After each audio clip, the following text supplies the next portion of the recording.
Selamat pagi, siang, sore, malam. Hari ini kami akan mempresentasikan hasil diskusi kami untuk mata kuliah manajemen layanan IT. Dosen pengampu kami adalah Ibu Nafi Satul Hasana Eskom MM. Next. Selanjutnya perkenalkan ini anggota kelompok kami. Yang pertama itu ada Tri Susanti, kemudian ada Jose Manuel Budiman, dan yang ketiga ada saya sendiri Avandi, kemudian ada Steven Salim. Next. Latar belakang perusahaan.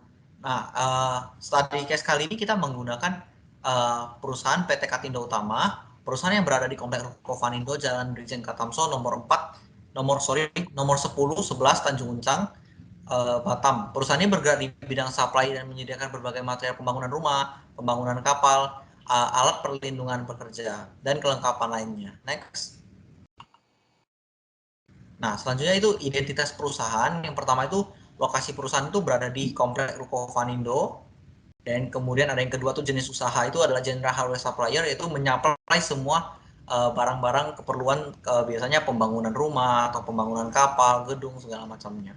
Dan yang ketiga itu PT Katindo Utama berdiri pada tanggal 6 Maret 2003. Nah, untuk jam operasionalnya itu yaitu Senin sampai Minggu, yaitu jamnya Senin sampai Sabtu 8 sampai pukul 6 malam. Kemudian yang di hari Minggunya itu jam 8 hingga jam 2 siang. Selanjutnya kan dijelaskan oleh rekan saya. Baik, jadi saya Tri Susanti akan menjelaskan bagian struktur organisasi dari PT Katindo Utama ini. Di sini berdasarkan struktur organisasi perusahaan, jabatan tertinggi ialah direktur, di bawahnya ialah operasional manager, di mana di bawahnya lagi dibagi menjadi 4 divisi. Yang pertama adalah admin, stock department, finance, dan juga warehouse department. Dari admin sendiri dibagi menjadi admin saja, tidak ada bawahan. Kemudian untuk divisi store department dibagi menjadi 2 bawahan, yaitu ada marketing dan juga purchasing. Jadi marketing di sini ialah ia menjual barang dan purchasing adalah ia membeli barang untuk dijual kembali oleh pihak marketing. Kemudian pada finance department dibagi menjadi 2, accounting dan juga finance, di mana pada finance management ini dibagi menjadi 2, yaitu kolektor dan juga kasir. Kemudian yang terakhir adalah warehouse department, di mana di bawahannya itu terdapat delivery ataupun driver yang bertugas untuk mengantarkan barang kepada konsumen. Next. Kemudian adalah deskripsi singkat perusahaan terkait PT Katindo Utama ini. Jadi PT ini merupakan PT yang bergerak di bidang general supplier, di mana ini bergerak di bidang penyedia material pembangunan rumah, pembuatan kapal, dan juga perlindungan bekerja. Kemudian adalah PT ini juga merupakan importir dari dalam maupun luar negeri seperti Jakarta dan Medan. Luar negerinya ialah Singapura, China, dan juga Malaysia. Kemudian perusahaan ini juga telah menyelesaikan beberapa proyek, yaitu galangan kapal dan juga subkon galangan kapal. Kemudian ada juga untuk properti, kontraktor pembangunan rumah, dan juga toko bangunan. Next. Kemudian ada proses bisnis. Proses bisnis di sini dibagi menjadi 3, yaitu penjualan customer cash, penjualan customer payment, dan juga pembelian barang. Di mana penjualan ini bagian 1 dan 2 dilakukan oleh marketing, dan juga bagian ketiga dilakukan oleh purchasing. Pada yang pertama, penjualan customer cash, PT Katindo menjual barang kepada customer secara cash atau tunai dengan menggunakan choose pay send, di mana customer memilih barang, bayar, dan juga barang tersebut akan dikirimkan kepada customer. Yang kedua, penjualan customer payment berarti non-cash, non-tunai, di mana proses bisnis ini customer secara payment atau kredit dengan sistem request, quotation, PO, DO, invoice, SOA, payment, dan juga receipt, di mana awalnya customer dia mengirimkan RFQ atau request for quotation, kemudian dari pihak PT Katindo mengirimkan quotation kepada customer. Kemudian apabila harganya cocok, maka customer akan mengirimkan PO, dan dari pihak Katindo akan menyiapkan DO untuk delivery order, invoice, dan juga barang diterima. Kemudian setelah barang diterima, biasanya pada awal bulan akan dikirimkan SOA oleh pihak Katindo kepada customer tersebut. Ketika SOA tersebut telah diterima oleh customer, maka akan dilakukan payment dan juga kwitansi atau receipt. Yang ketiga adalah pembelian barang yang dilakukan oleh purchasing, di mana pada proses pembelian ini dilakukan dengan cara search atau request seperti poin kedua tadi, kemudian dari pihak supplier mengirimkan quotation kepada Katindo. Ketika harganya cocok, maka Katindo akan buka PO, akan membuka purchase order ke supplier, kemudian supplier memberikan invoice, Katindo melakukan menerima resip atau kwitansi, dan juga dilanjutkan dengan pengiriman barang. Next. Kemudian adalah stakeholder. Jadi stakeholder di sini dibagi menjadi 4 bagian, yaitu service owner, process manager, dan juga process practitioner. Yang pertama, service owner di sini adalah dilakukan oleh direktur. Kemudian process owner dilakukan oleh operational manager. Kemudian proses manager dilakukan oleh 3 pihak, yaitu marketing, purchasing, dan juga accounting. Dan yang terakhir ialah proses practitioner yang dilakukan oleh admin dan juga kasir. Kemudian selanjutnya akan dijelaskan oleh rekan saya, Jose. Oke, selanjutnya saya Jose akan menjelaskan mengenai RACI Matrix yang telah kami buat. Jadi berdasarkan RACI Matrix yang telah kami buat, kami ada membagi berdasarkan project task, service owner sebagai statusnya, process owner, process manager, dan juga process practitioner. Jadi project task yang ada dan akan dibuat untuk bisnis katalog kami ada data gathering and analysis, ada juga system design, system development, system testing and implementation, dan juga training untuk para proses practitioner. Jadi di sini kami membagi service owner sebagai dengan status inform untuk semua project task yang ada. Process owner juga inform, namun ada satu yang harus kami consulted kepada process owner, yaitu pada system testing and implementation.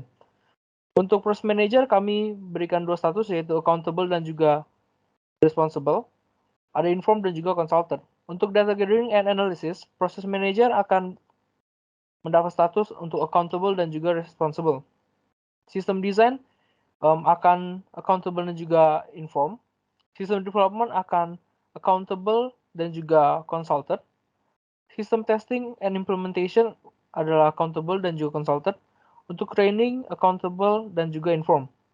Untuk practitioner, kami telah membagi menjadi 2 macam, yaitu untuk inform dan juga consultant. Data gathering and analysis, practitioner akan kita informasikan atau inform. System design akan dikonsultasikan kepada proses practitioner. System development akan kita inform saja, dan untuk system testing dan implementation akan kita konsulted dengan proses practitioner selaku mereka yang menggunakannya. Dan kita akan training proses practitioner. Oke. Selanjutnya adalah untuk incident management. Incident management yang kami telah tanyakan kepada PT Katindo Utama adalah memiliki 5, yaitu kwitansi gagal generate, yaitu apabila kwitansi gagal untuk dihasilkan melalui sistem. Lalu ada mati listrik atau padam listrik, data loss yang diakibatkan oleh kegagalan dalam backup data atau tidak backup data dengan berkala, gagal menyimpan data yang dimana error pada server, dan juga kerusakan hardware yang digunakan oleh PT Katindo Utama ini. Selanjutnya adalah problem management. Di problem management ini kami juga telah dapatkan 4, yaitu yang pertama adalah session login pada web aplikasi tidak sesuai standar, durasi pengecekan kurang efisien, sistem penerimaan barang masih berdasarkan invoice yang muncul, tidak berdasarkan barang yang datang kepada kita dan kepada customer dari PT Katindo Utama. Lalu sistem pemberian izin pengeluaran barang masih terjadi error dan kadang suka tidak tergenerate seperti kwitansi. Oke, selanjutnya adalah untuk bisnis service katalog yang akan dijelaskan oleh rekan saya Steven Salim. Oke, jadi saya Steven Salim akan menjelaskan bisnis service katalog yang kami buat untuk PT Katindo. Oke. Jadi yang pertama, dari bisnis service katalog yang pertama yaitu web application untuk PT Katindo Utama. Jadi ini adalah sebuah kategori yang terkait dengan pengelolaan website yang dimiliki oleh PT Katindo Utama sebagai sarana penyaluran informasi terkait produk serta melakukan transaksi untuk menciptakan kemudahan bagi pelanggan. Jadi untuk support kontaknya saya sendiri, kemudian ada nomor saya dan dapat dihubungi melalui email. Kemudian tipe layanan yang akan digunakan adalah customer purchase facing. Jadi deskripsi singkatnya adalah aplikasi penjualan produk material bangunan dan kapal dengan tujuan untuk mencapai kemudahan bagi pelanggan. Statusnya untuk saat ini sudah live, untuk sub layanannya tidak ada. Kemudian ruang lingkup yang dijangkau yaitu 1, sistem manajemen per divisi. Kemudian dari request ada 4, yaitu penambahan halaman tentang perusahaan atau about, kemudian penambahan grafik penjualan pada dashboard, perbaikan fungsi session dalam login, kemudian optimalisasi fungsi pengecekan pembayaran. Insiden yang ditemukan ada 2, yaitu 1, sistem login yang tidak sesuai dengan standar, kemudian durasi pengecekan pembayaran yang kurang efisien. Untuk standar change tidak ada, kemudian yang tidak termasuk dalam ruang lingkup yaitu ada 2. Yang pertama, customer memberikan saran tanpa melalui sistem, kemudian yang kedua permintaan pengembangan sistem. Untuk target customer yang menggunakan yaitu yang pertama ada pelanggan end user, kemudian perusahaan kontraktor kapal atau rumah, kemudian yang ketiga ada project tender. Data owner dari aplikasi ini adalah direktur dari PT Katindo Utama itu sendiri, kemudian service owner-nya yaitu kepala divisi software Sydney Group, kemudian service manager-nya yaitu kami sendiri, sekelompok Sydney dari UIB. Kemudian customer responsibility yaitu ada 3. Yang pertama melakukan login, yang kedua memberikan saran, yang ketiga melakukan transaksi pembelian. Untuk service hour yang diberikan yaitu dari jam 9 pagi hingga jam 4 sore. Kemudian service criticality-nya adalah non-critical dan kemudian nominal dari SLA-nya yaitu sebesar 95%. Oke, selanjutnya saya akan menjelaskan tentang yang bisnis katalog kedua, yaitu stok kontrol dari PT Katindo Utama. Jadi stok kontrol ini adalah kategori yang terkait dengan pendataan stok serta sistem yang dimiliki oleh Katindo Utama sebagai sarana persediaan barang atau produk. Untuk support kontak masih saya sendiri juga dengan deskripsi berikut. Kemudian deskripsi singkatnya adalah sistem pencatatan stok yang bertujuan untuk menjaga ketersediaan stok sehingga penjualan bisa berjalan dengan lancar. Status layanannya live, kemudian sub layanan tidak ada.